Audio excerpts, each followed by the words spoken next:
ఆల వెంకటేశ్వర గారు, దుర్గా ప్రసాద్ గారు, అలాగే విజయ్ కుమార్ గారు, అలాగే మరి కేఎస్ రావు గారు, మరి వైటి దాస్ గారు, సత్యనారాయణ గారు, శ్రీనివాస్ గారు, మన అప్పారావు గారు, వర్కింగ్ ప్రెసిడెంట్ నాయుడు గారు, సత్యనారాయణ గారు, మరి ఈరోజు సదస్సు కాదు ఎస్టీ ఎస్సీ ఓబీసీ సభ్యులందరూ కూడా ఐఎన్టీసీ తరపున నమ్మకం తెలియజేస్తూ ఈరోజు శుభ పరిణామం. ఎందుకంటే ఇది ఎప్పుడో చేయవలసిన పని. ఇప్పుడు మన steel plant ST SC association అలాగే ఓబీసీ అసోసియేషన్స్ ఇద్దరు కూడా సంయుక్తంగా ఈ యొక్క కార్యక్రమాన్ని మరి తలపెట్టి ఏవన్నీ తీసుకురావాలి, సభ్యులలో దీనిలో ఇంపార్టెంట్ తీసుకురావాలని చెప్పి ఈ సదస్సు పెట్టడం అనేది చాలా ముఖ్య ఉద్దేశం. నేను చాలాసార్లు చెప్పడం జరిగింది ఈ పోరాట కమిటీ మీటింగ్లో కూడా ఒక్కో కన్వీనర్గా. అసలు ఈ ప్రభుత్వ రంగ సంస్థల్ని ప్రైవేటు పరం చేస్తే ఫస్ట్ నష్టపోయేది రిజర్వేషన్ పొందుతున్న సభ్యులే. ఈ యూత్ అనేది ఎన్నోసార్లు చెప్పడం జరిగింది. ఈరోజు ప్రభుత్వ రంగంలో మరి ఎస్టీ ఎస్సీకి 22%, ఓబీసీ 27%, అంటే 49. ఇది కాకుండా మరి వికలాంగులకి పీడబ్ల్యూడీ క్యాండిడేట్ 3% ఇస్తున్నాం, అలాగే ఎక్సర్వీస్ 15% ఇస్తున్నాం. మరి ఇవన్నీ పోయినట్టే కదా.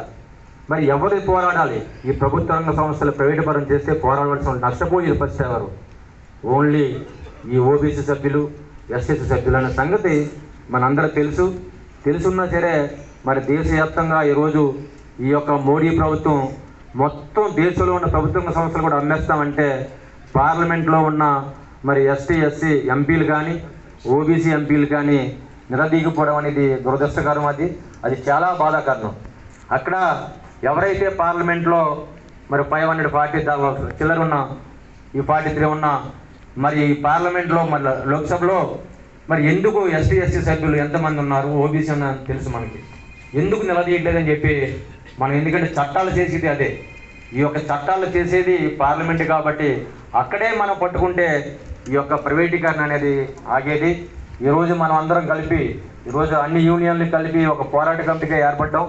అలాగే మరి ఓబీసీ అసోసియేషన్ కానీ ఎస్టీ అసోసియేషన్ కూడా ఈ పోరాట కమిటీ సభ్యులుగా ఉంటూ అందరూ కలిసి పోరాడుతున్నాం. కాబట్టి మరి 3 సంవత్సరాలుగా సుమారు 1016 రోజులుగా పోరాడుతున్నాం. కాబట్టి ఈరోజు ఈ ప్రైవేటీకరణ అవ్వలేదు.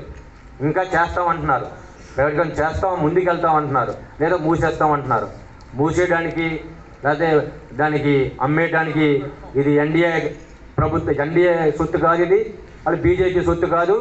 ఇది 140 కోట్ల ప్రజల ఆస్తి. ఇది 4 లక్షల కోట్ల ఆస్తిని ఎవరికో అమ్మేస్తానంటే మనం చూస్తూ ఊరుకోము. ఏ పోరాటానికి సిద్ధంగా ఉన్నాం. ఈ పోరాటానికి అందరూ కూడా మనం సపోర్ట్ చేస్తున్నారు. రాష్ట్రంలో రాజకీయ పార్టీలు ఏదో సపోర్ట్ చేస్తున్నారు, కానీ వాళ్ళు గట్టిగా కేంద్ర ప్రభుత్వం నిలదీయలేదు. ఒక పక్క మనం పోరాడుతూ ఈ 3 సంవత్సరాలు కూడా మన ప్రైవేటు పరంగా ఆపాం. కానీ యాజమాన్యం కేంద్ర కుట్ర పన్ని ఈ 2 సంవత్సరాలు కూడా ఈ ప్లాంట్ని నాశనం చేశారు. కనీసం మన జీతాలు కూడా గత 40 సంవత్సరాల నుంచి 31st మంత్ ఎండింగ్కే సాయంత్రం బ్యాంకులకు వెళ్ళాయి. అలాంటి 2 నెలల నుంచి మనం చూస్తున్న ఫస్ట్ కూడా జీతాలు ఇవ్వలేని పరిస్థితి తీసుకొచ్చారంటే దానికి కారణం కేంద్ర ప్రభుత్వం, ఇక్కడ యాజమాన్యమే. దాన్ని నిలదీయాలి. ఈరోజు కంపెనీ ముంచేశారు. ఈరోజు బంగారం లాంటి స్టీల్ ప్లాంట్ ఈరోజు 20,000 మంది పర్మనెంట్ కార్మికుల్ని రిక్రూట్ చేసుకున్నారు. ఈరోజు 6,000 మంది రిటైర్ అయిపోయారు. చనిపోయిన వాళ్ళు రిటైర్ వాళ్ళు కానీ ఈరోజు ఇప్పుడున్నది 13,900, అంటే 14,000 మంది ఉన్నారు. అంటే 6,000 మంది ఇంకా వేకెన్సీలు ఉంటే మరి అందులో ఎస్టీ ఎస్సీకి 50%, ఓబీసీకి వస్తే 3,000 మంది ఉద్యోగాలు కూలిపోయి చెబుతారు. మరి దీనికి అన్నిటి కారణం ఎవరు? కేంద్ర ప్రభుత్వం. ఈ ఉన్న ప్రభుత్వాన్ని, ఈ ప్రభుత్వాన్ని గద్దె దించితేనే మనం యొక్క ప్రైవేటీకరణ ఆగుతుంది. ఎట్టి పరిస్థితుల్లో కూడా విశాఖపట్నం స్టీల్ ప్లాంట్ని మనం కాపాడుకుంటాం. ఇది ఎవరి సొత్తు కాదు. 16,000 మంది రైతులు త్యాగాలు చేసి 26,000 ఎకరాల ల్యాండ్ ఇచ్చారు. చుట్టుపక్కల ప్రాంతాల ప్రజలందరూ కూడా దీనికి ఎంతో సపోర్ట్ చేసి ఈరోజు స్టీల్ ప్లాంట్ బ్రహ్మాండంగా మనం అందరూ కూడా మన పిల్లలు కానీ మనం కానీ కొంచెం మన సమాజంలో మన గౌరవంగా బతుకుతున్నామంటే ఈ మహాతల్లి విశాఖపట్నం స్టీల్ ప్లాంట్ని దాన్ని కాపాడుకోవడానికి సాయశక్తిగా కృషి చేస్తున్నాం. ఇప్పుడు వరకు ఆపగలిగాం. ఎవరిని కూడా రానివ్వు. ఇక్కడ చాలామంది మరి తెలుసు మీకు, అడ్వైజర్ కమిటీ వేశారు, లీగల్ కమిటీని వేశారు, ఎవరిని కూడా రాకుండా మనం అడ్డుకున్నాం. ఖచ్చితంగా విశాఖపట్నం స్టీల్ ప్లాంట్ని మనం కాపాడుకుంటాం. కానీ ఇది దేశవ్యాప్తంగా జరగాలి.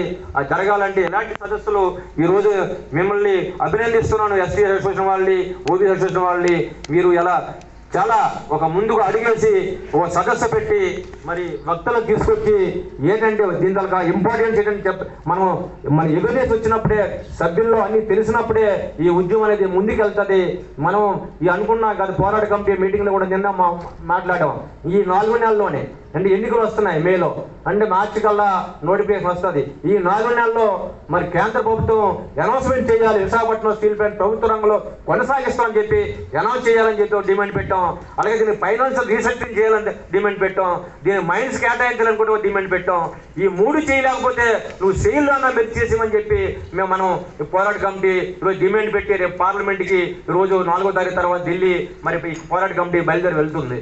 ఈ స్టీల్ ప్లాంట్ కాపాడుకోలేకపోతే మనం ఇక్కడ అనవసరం చెప్పాలి. ఇక్కడ రాజకీయ పార్టీలు కానీ తెలుగు ప్రజలు కానీ ఈరోజు విశాఖ ఉక్కు ఆంధ్రులకున్న ఆ రోజు పోరాటం సాధించుకున్న 32 ప్రాణ త్యాగాలు చేసిన స్టీల్ ప్లాంట్ని వాళ్ళ త్యాగాలు వృధా కాకుండా మనం కాపాడగలుగుతున్నాం. మనం అందరం పోరాడుతున్నాం. ఈ పోరాటానికి ఇలాంటి పెద్దలందరూ కూడా సపోర్ట్ ఇస్తున్నారు మనకి. ఈ ఉద్యమాన్ని ఇంకా ముందుకెళ్తుంది. ఖచ్చితంగా మనం స్టీల్ ప్లాంట్ కాపాడుకుంటామని తెలియజేస్తూ, ఎందుకంటే ఎక్కువ చాలా మంది వక్తులు ఉన్నారు కాబట్టి ఈ అవకాశం ఇచ్చిన కమిటీ వారికి ధన్యవాదాలు చెప్తూ విరమించుకుంటున్నాను. థ్యాంక్ యూ రామచంద్రరావు గారు.